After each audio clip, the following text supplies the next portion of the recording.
everybody. Welcome to yet another episode of Glamour Presents Bindas. ये है आशिकी.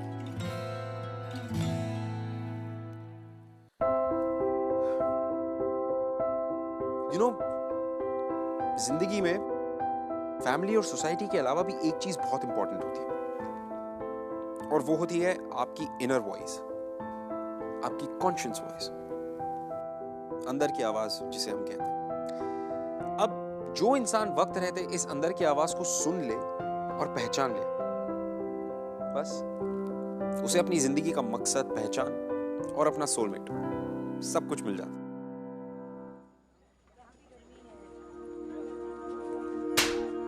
अरे ये क्या कर रहे हैं आप? जवान लड़के पर सबके सामने हाथ उठा रहे हैं. फ्री में खा खा के चर्बी चढ़ गई तुम्हारे लाडले को. 2 दिन में इसकी शादी है, बराती सब ट्रेन में है, लड़की वाले जम्मू में इंतजार कर रहे हैं और तुम्हारे साहबजादे कहते हैं इनको शादी नहीं करनी. एक शरीफ दूल्हे की तरह चुपचाप अंदर जाओ और जाकर बैठ जाओ, वरना. अब बस भी कीजिए. देख बेटा, हम तेरे दुश्मन थोड़े ही हैं. लड़की बिल्कुल गाय की तरह है, सीधी और गुणी. तुझे पता है ना, तेरे पिताजी ने तेरी MBA की पढ़ाई पर कितना पैसा खर्चा किया है. अब शादी तो उनकी मर्जी की ही बनती है.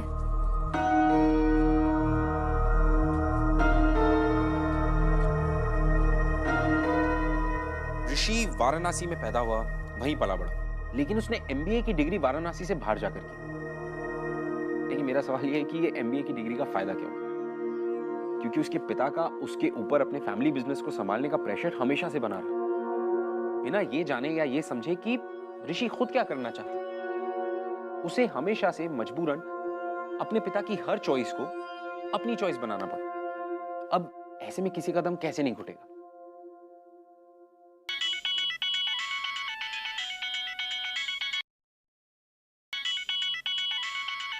अरे वाह, बहू का फोन है. उठा ले बेटा, उससे बात करेगा तो अच्छा लगेगा. चल मुझे जाने दे. हेलो ऋषि जी. ऋषि जी आप सुन रहे हो ना? हाँ स्वाति, सुन रहा हूँ, बोलो. ऋषि जी ये क्या है? शर्माने का हक तो सिर्फ दुल्हन को होता है ना, और आप दुल्हा होके शर्मा रहे हो. मैं बाद में बात करता हूँ. ऋषि जी बात कीजिए ना. मैंने ना स्पेशली आपके लिए कमल ककड़ी की पकौड़ियाँ बनानी सीखी हैं, सिर्फ और सिर्फ आपके लिए. बात कर. अंदर जाओ.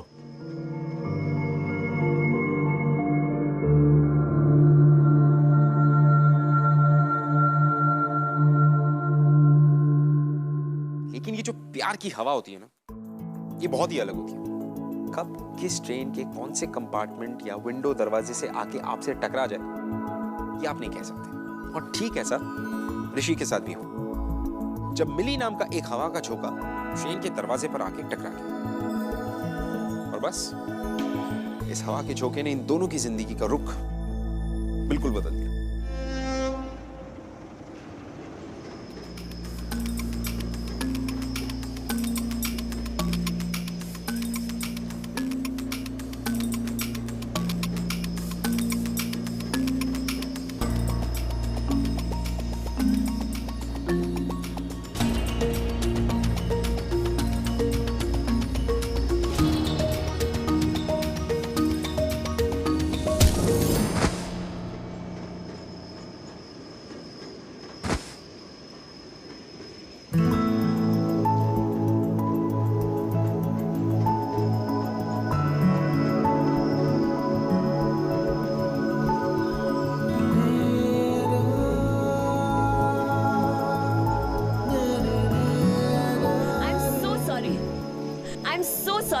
I'm sorry.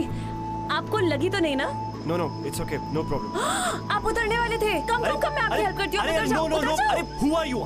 Are you mad? Train कितनी फास्ट है, मैं उतरूंगा तो मैं मर जाऊंगा. अरे फास्ट नहीं है, बहुत स्लो है. मैं तो आराम से उतर जाती हूँ यहाँ से. उतर जाओ. अरे नहीं, बातों से इतनी ओवर कॉन्फिडेंट लग रही हो जैसे कोई डेली पैसेंजर हो. और तुम्हें देख के लग नहीं रहा कि तुम ट्रेन में ट्रैवल करने वालों में से हो. तुम मेरे कॉन्फिडेंस को फेक कह रहे हो. इसके पहले कभी आज तक ट्रेन में ट्रैवल किया है? किया है. और लास्ट टाइम जब ट्रेन में ट्रैवल किया था ना, ट्रेन का एक्सीडेंट हो गया था.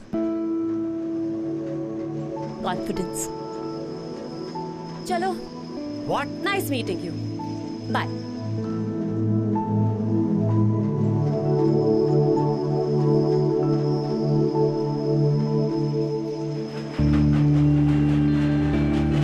ऋषि का मन तो यूं कर रहा था कि वो ट्रेन से कहीं कूद जाए, क्योंकि वो नहीं चाहता था कि उसके पिता उनकी पसंद की कोई लड़की को उसकी जिंदगी पे ऐसे ही थोप दे।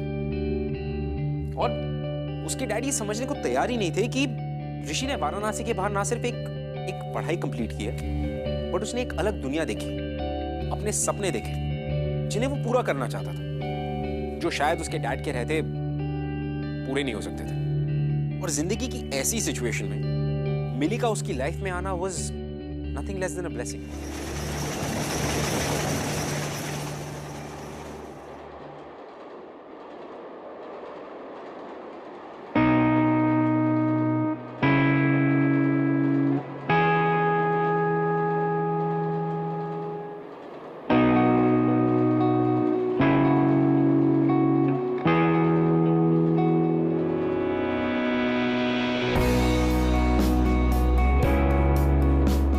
ले बेटा।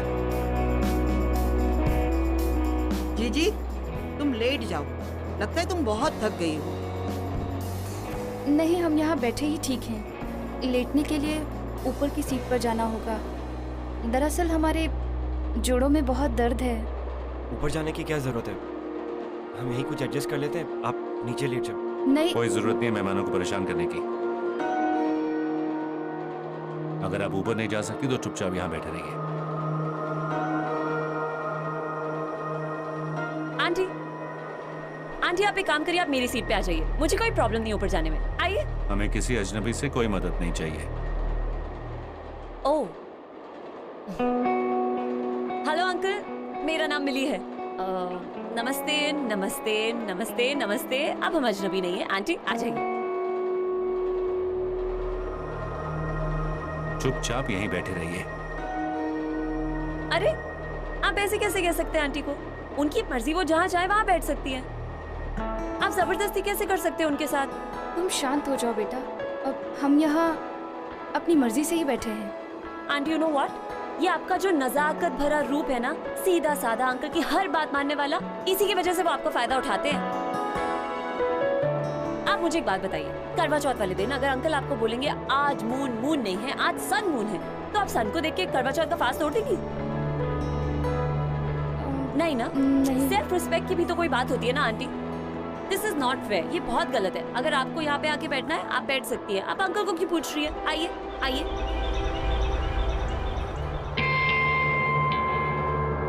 वो क्या है ना, जिसे तुम गलत समझ रही हो ना, वो हमारी परंपरा है।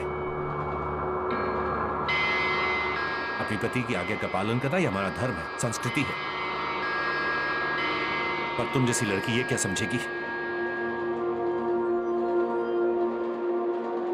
यू आर राइट अंकल, इन सब चीजों में मेरा IQ थोड़ा कम है। Sorry aunty. फट्टू।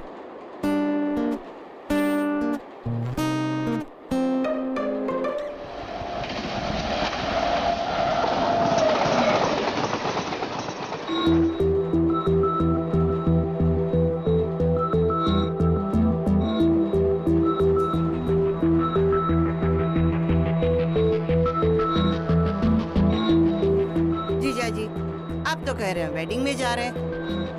तो ऋषि की वेडिंग पे तो जा रहे हैं हम। हमें तो लग रहा है हम वॉर पे जा रहे हैं। अभी भी अगर नाच गाना नहीं हुआ या ढोलक शोलक नहीं बजे ना, तो हम अपने मुंह पर पट्टी चिपका के बैठ जाएंगे। शीला, ज्योति, बेटा उठ जा। शीला आंटी को बैठने दे, यहाँ बैठो। ज्योति तुम ढोलक लेकर आओ, यहाँ आ जाओ। कुछ नाच गाना होना चाहिए, शादी ब्याह में जा रहे, मुंह लटका के बैठा हुआ है। आंटी, आंटी मेरे पास एक आइडिया है। मेरे पास ना स्पीकर्स भी हैं और मेरे फोन पे माइंड ब्लोइंग म्यूजिक है। मैं अपने स्पीकर्स लगाऊंगी, पर एक चीज करनी पड़ेगी आप सबको। आप सबको डांस करना पड़ेगा, ओके? ये हाँ। चलो लेट्स बिगिन।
Oops,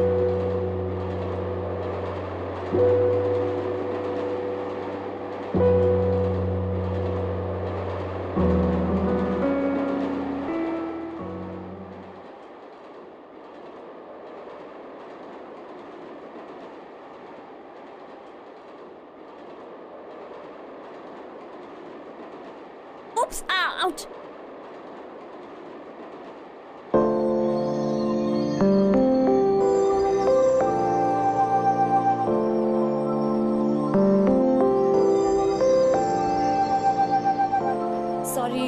सॉरी वो बेटा संभल के। हाँ सॉरी वो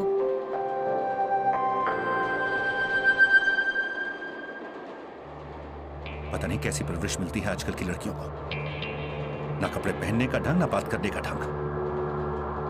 क्या परिवार बसाएंगी और क्या बच्चे पालेंगी।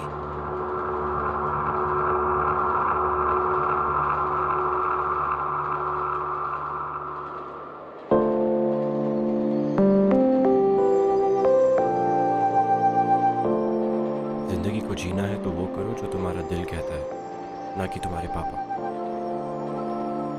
और once do something for yourself. मैं बाहर तुम्हारा वेट कर रही हूँ।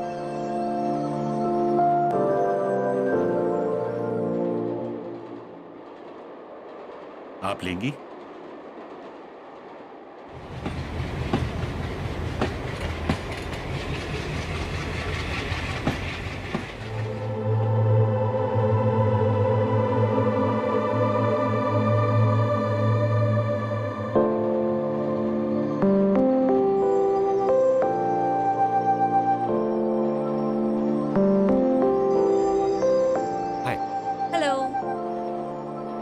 एक्चुअली थैंक्स कहने की कोई ज़रूरत नहीं है। कोई भी अगर अच्छा इंसान होता तो उस समय वही करता जो मैंने किया।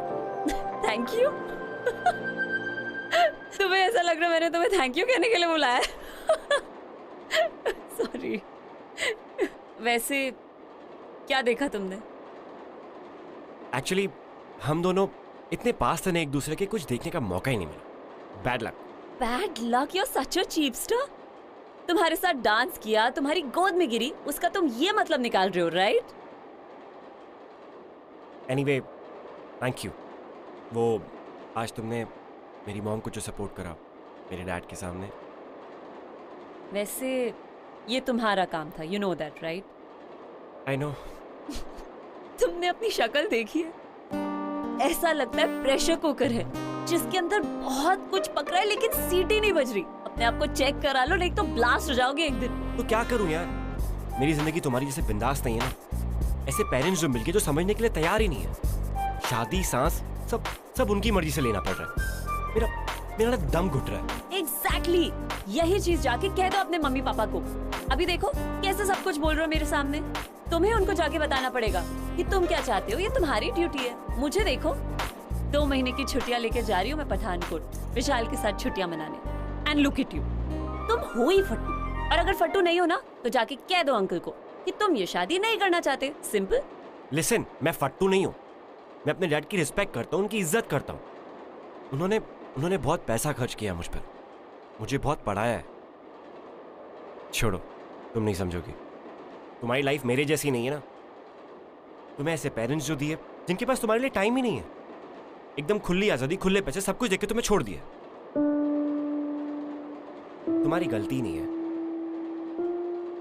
ठीक कह रहे हो तुम। मेरे पेरेंट्स के पास मेरे लिए कोई टाइम नहीं है, क्योंकि मेरे पेरेंट्स तो इस दुनिया में है ही नहीं।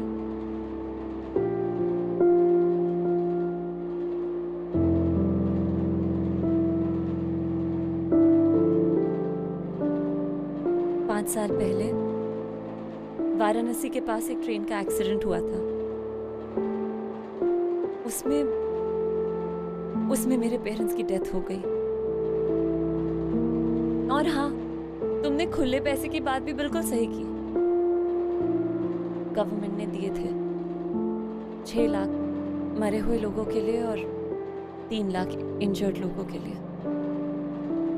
तो मेरे पास 12 लाख है मम्मी पापा की डेथ के, और 3 लाख मुझे मिले थे क्योंकि मुझे भी थोड़ी इंजरी हुई थी।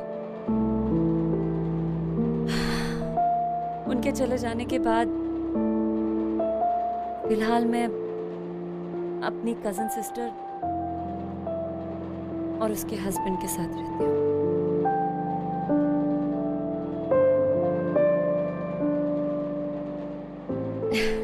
Never mind. Listen, अब जो मैंने तुम्हें बता दिया कि मैं रिच हूँ, मेरे पीछे मत पड़ जाना, ओके? See you.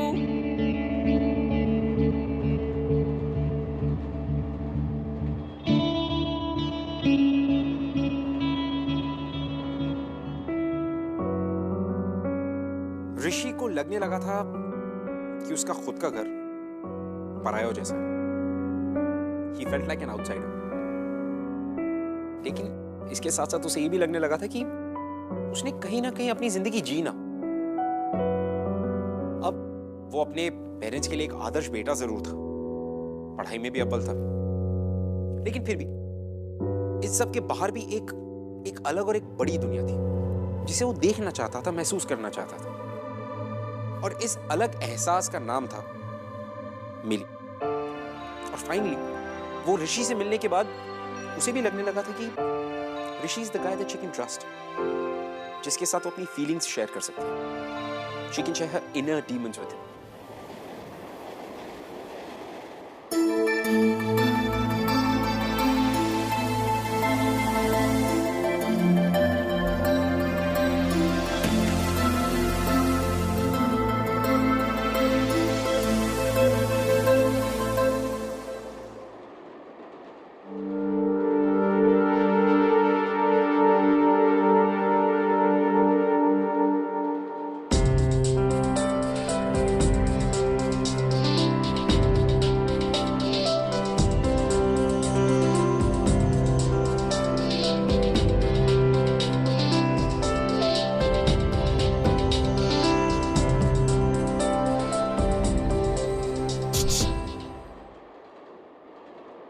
हाँ, फोन।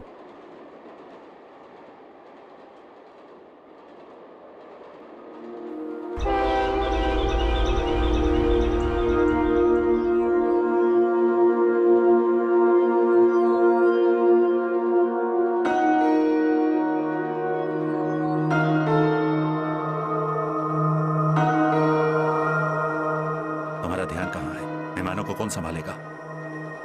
पापा बस मैं सबको पानी पिलाने जा देखो, उस मुंहफट लड़की से जितना दूर रहो ना, उतना ही अच्छा है। ऋषि, तुम जानते हो मेरा बिजनेस अच्छा नहीं चल रहा है, और तुम्हारे ससुराल वाले से जो मुझे 10 लाख मिलेंगे, मुझे उसकी कितनी जरूरत है तुम जानते हो, है ना?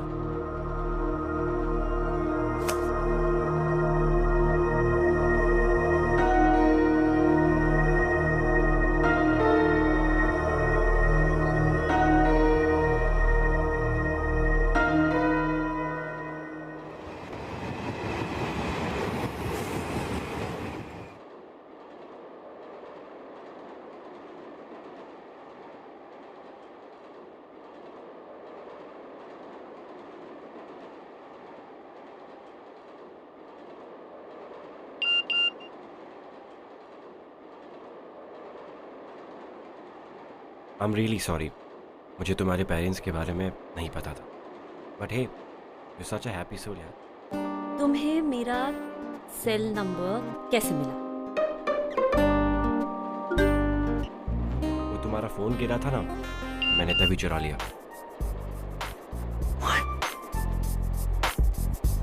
वाह वाह, आई एम इम्प्रेस्ड। डेयरिंग का कीड़ा है तो सही तुम्हारे अंदर, बस अब बाहर आना बाकी है।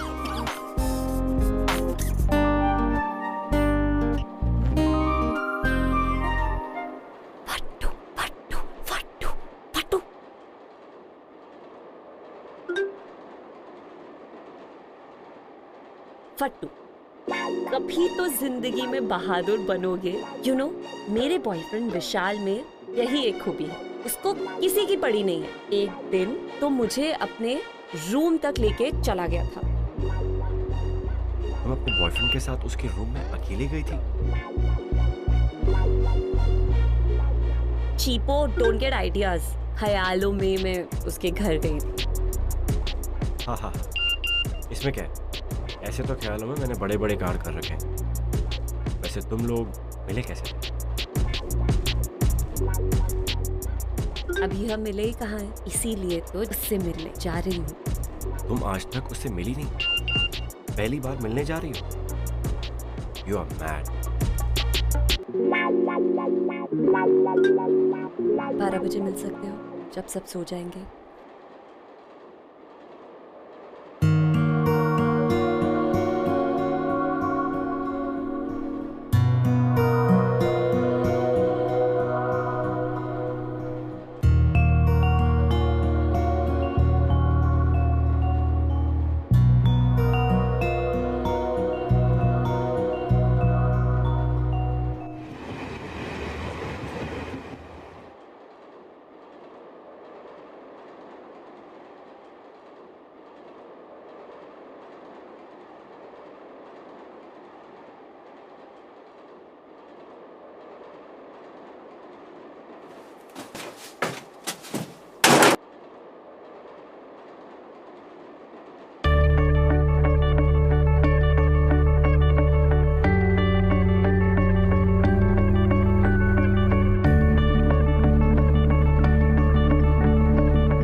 ये है मेरा सच ऋषि। इसीलिए मैं आज तक किसी लड़के के कमरे में नहीं गई, और शायद कहीं ना कहीं मैं भी एक फट्टू हूँ। ट्रेन एक्सीडेंट की इंजरी पे ये दाग मुझे मिला था। ये दाग शायद जिंदगी भर मेरे साथ रहेगा। ऋषि, ये जो दाग है ना, ये मेरी बॉडी पर नहीं, मेरी आत्मा पर लगा है।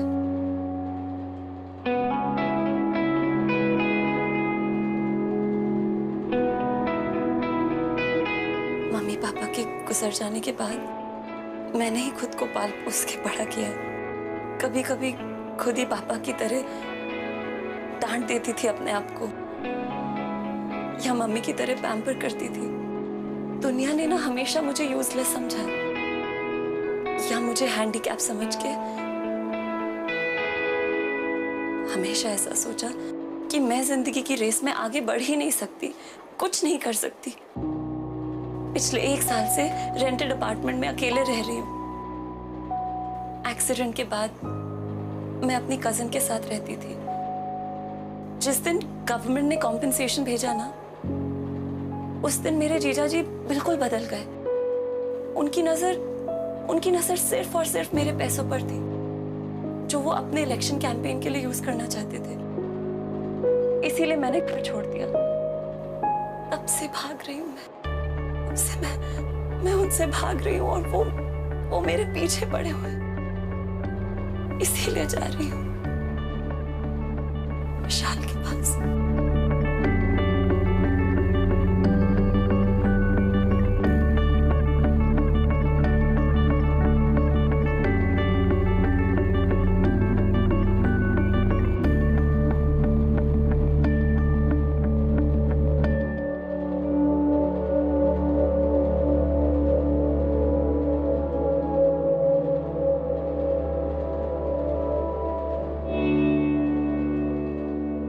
एक बात पूछूं? पूछो। जिस दाग को तुम पूरी दुनिया से छुपाते आ रही हो, आज वही दाग एक अजनबी, मुझे कैसे दिखा दिया? पता नहीं, शायद कुछ सवालों के जवाब नहीं होते। एनीवे, मुझे जवाब मिल गया। एक बात बताऊं? कहो। वैसे तुम इस दाग के साथ और भी और दिखती हो।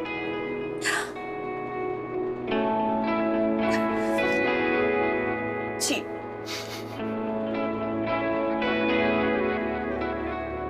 अब और क्या कहूं तुम्हें? एक तरफ तुम इतनी मैच्योर्ड और इतनी सेंसिबल हो, लेकिन उसके बावजूद भी तुम अपने बॉयफ्रेंड विशाल मतलब एक अजनबी से मिलने जा रही हो, उसके साथ रहने जा रही हो जो जो तुम्हारा सिर्फ एक ऑनलाइन फ्रेंड है। तुम उसको जानती तक नहीं हो। I mean, why? तो मैं क्या करूं? पता है क्या? सबसे पहले तो अपना ये रोना बंद करो, वरना ना मैं तुम्हें नाम दे दूंगा, रोंदूमल।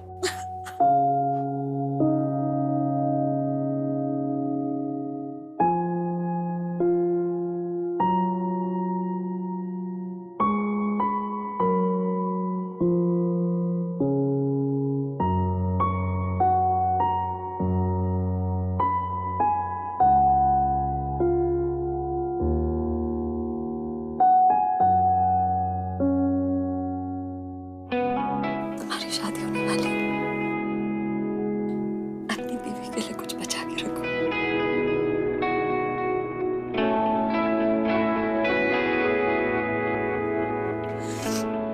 आंसू पोंछ लेती हूँ।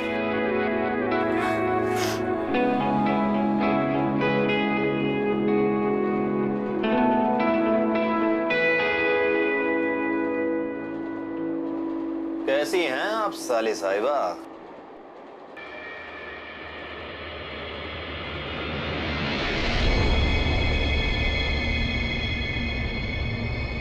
मेरे पीछे क्यों पड़े हुए?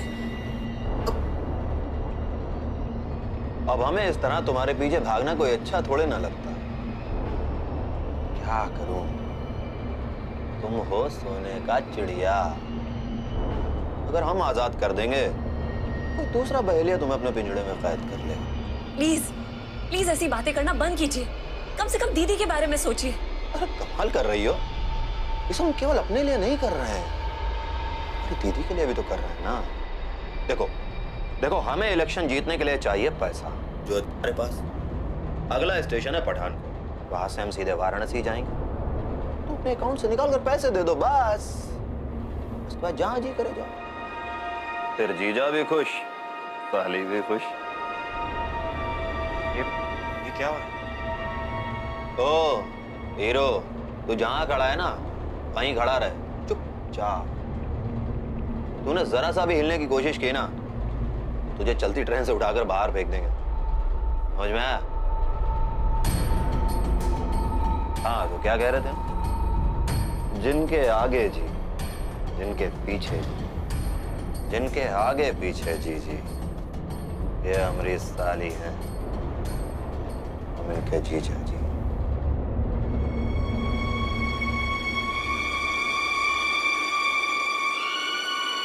छोड़िए मेरा हाथ। आओ। छोड़िए। साहबजादी घर पे बिना छोड़िए बताए मुझे। चली आई। छोड़िए मुझे, आप मेरे साथ जबरदस्ती। चुपचाप चलो, जब से ट्रेन चली तब से ढूंढ रहा हूँ तुम्हें। छोड़िए छोड़िए, सामान पैक करो अपना। समझ में आया? आप मेरे साथ जबरदस्ती नहीं कर सकते। बिल्कुल चुप, कुछ सुनना नहीं चाहते हैं। क्या किया है सरफरी लड़की ने? अब क्या बताएं भाई साहब, आजकल का लड़के अपने हिसाब से ही सारा काम करते हैं। घर से भाग के आई हैं। मुझे तो पहली नजर में ही लगा था कि कुछ गड़बड़ है। ना कपड़े पहनने का ढंग, ना बात करने की तमीज। भाई साहब एक बात बताऊं, लड़कियों को इतनी ढील नहीं देनी चाहिए। बिल्कुल ठीक कह रहे हैं आप, थोड़ा लगाम तो कसना पड़ेगा इनका। भाई साहब ये बनारस की लड़कियां तो बड़ी तमीजदार होती हैं। ऐसी बेशरम लड़की मैंने पहली बार देखी है जिंदगी में। अंकल आप ऐसा क्यों बोल रहे हैं? बिल्कुल चुप, चुपचाप बिल्कुल तमीज से पेश आओ, वरना हम बदतमीजी पे उतर आऊंगा।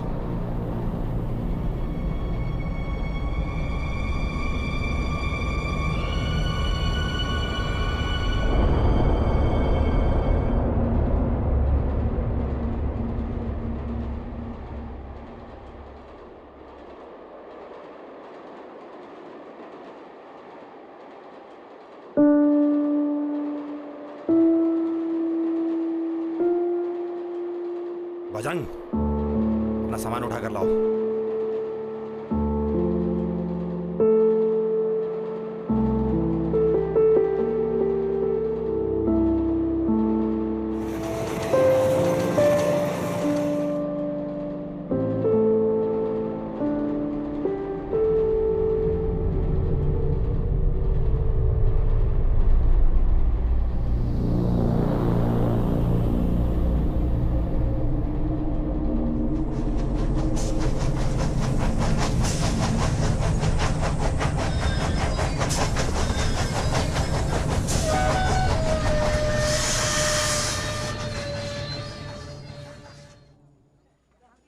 छोड़िए मुझे, मैं आपके साथ नहीं जाऊंगी।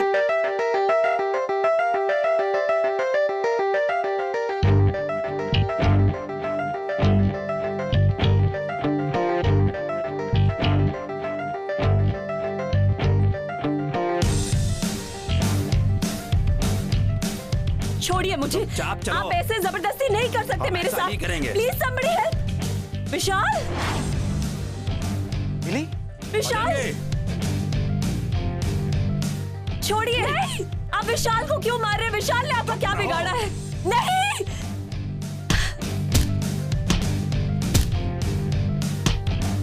छोड़िए मुझे, मुझे विशाल के पास जाना है।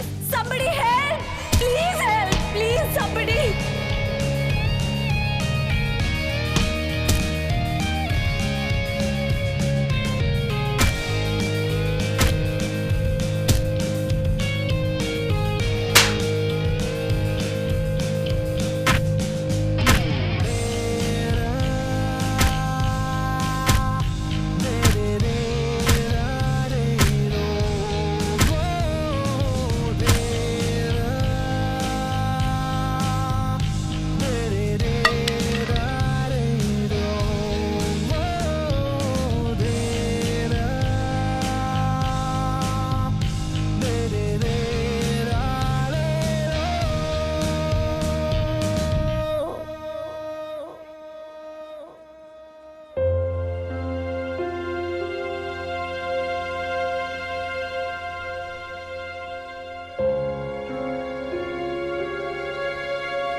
तुम्हारे ससुराल वाले से जो मुझे 10 लाख मिलेंगे, मुझे उसकी कितनी जरूरत है तुम जानते हो।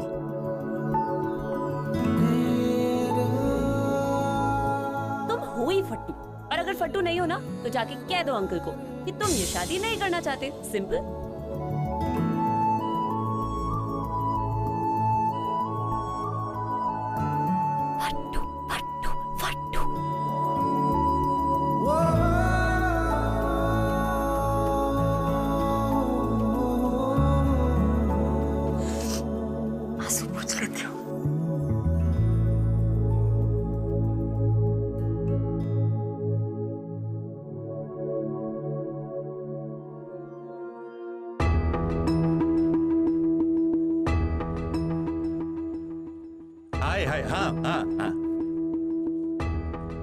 देखो कुछ गड़बड़ मत करना, तुम्हारे ऊपर बहुत खर्चा किया मैंने, सब वसूलने का वक्त आ गया, समझे तुम? नमस्कार नमस्कार नमस्कार। नमस्ते। अरे नहीं नहीं, ये सब की क्या जरूरत है?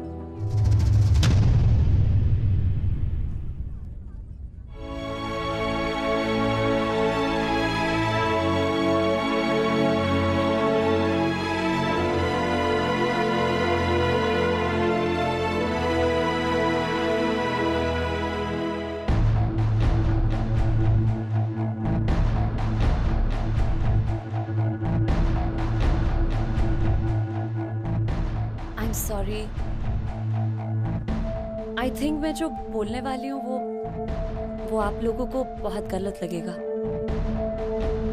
अगर एक दूल्हे को शादी के मंडप से उसकी गर्लफ्रेंड भगा के ले जाए तो वो तो गलत ही होगा ना।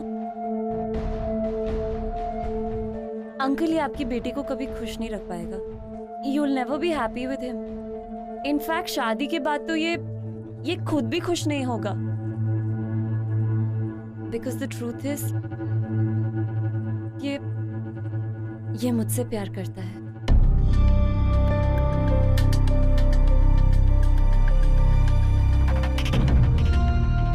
Sorry। चलिए देखिए बिल्कुल सर, प्लीज।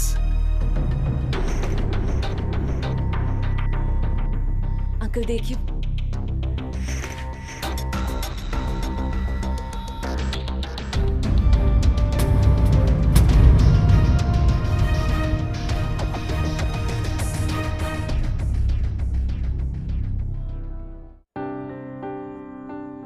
बस पापा बस, बहुत हो गया। आपकी खुशी के चक्कर में हम सब लोग दुखी हैं।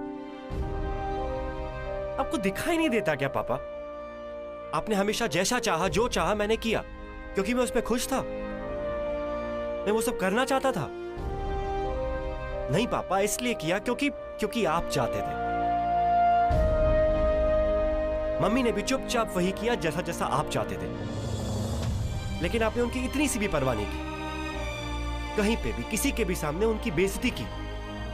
अब और क्या चाहते हैं पापा? हम क्या जान दे दें अपनी, मर जाएं? बस यही तो बाकी है ना। बेटा चुप हो जा। आज मैंने फैसला कर लिया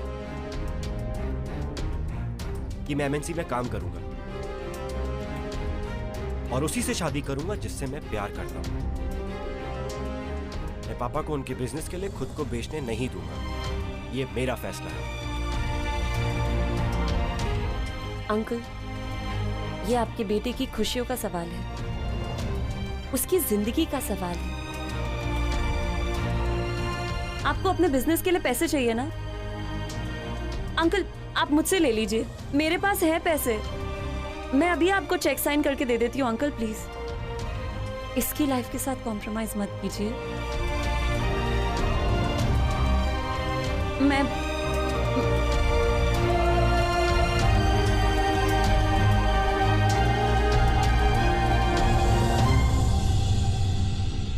बेटा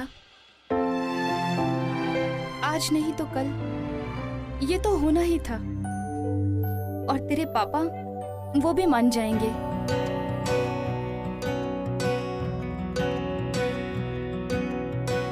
बेशर्मियां बर्बादियां है इश्क की शैतानियां, ये फितूर जो सर पे तुम्हारा वो भाग गया, वो विशाल ना भाग गया। क्यों? दुश्वार हो लड़ाई देख के डर गया क्या? नहीं, मेरा स्कार देख के डर गया। कोई फर्क इसे बूझे ना, ये हरारतें उतरे नहीं। है बावरी ये आशिकी। Thank you. By the way, क्या तुम मुझे खुश रख पाओगी? Excuse me, what do you mean? क्या मैं तुम्हें खुश रख पाऊंगी? तुम्हें पता है 4 दिन हुए नहीं है तुम्हें मुझे मिले हुए, और तुम वही कर रहे हो जो तुम हमेशा से करना चाहते थे। तो तुम्हें लग रहा है कि इस वक्त मैं तुम्हारी वजह से खुश हूँ? नहीं, मेरी वजह से नहीं, पर हाँ, इनडायरेक्टली तुम मेरी वजह से खुश हो। है इश्क की शैतानियां, इस रोग को कुछ सूझे। अरे बाय द वे, तुमने मुझे अभी तक अपना नाम नहीं बताया। Anyway, hi, my name is Rishi Mishra. Mili Bhatnagar. ये आशिकी प्यार सिर्फ एक फीलिंग या एक एहसास नहीं है। प्यार आपको ताकत देने की एक दवा है। मिली जिसने अपनी जिंदगी का इतना बड़ा राज, the scar of a life, जो उसने कभी किसी के साथ शेयर नहीं किया, वो उसने ऋषि के साथ शेयर किया। और ये सब कुछ उसके इनर कॉलिंग, यानी कि उसकी अंदर की आवाज सुनने का रिजल्ट था। एंड आई थिंक ये मिली का करेज ही था जो उसने अपने जीजाजी के खिलाफ आवाज उठाई, और उसने ऋषि को भी ताकत दी कि वो अपनी आवाज को भी बुलंद करे। देखिए, ये जो मोहब्बत होती है ना, इसके होने का कोई समय, कोई जगह, ये सब कुछ फिक्स नहीं होता। ये आपको जिंदगी में कभी भी किसी भी मोड़ पे हो सकती है। इसीलिए तो कहते हैं आशिकी जिंदाबाद। Well, that's it for today guys. मैं आपसे मिलूंगा अगले हफ्ते with another beautiful love story. तब तक के लिए keep following in love guys. It's the most beautiful feeling. I'll see you next week.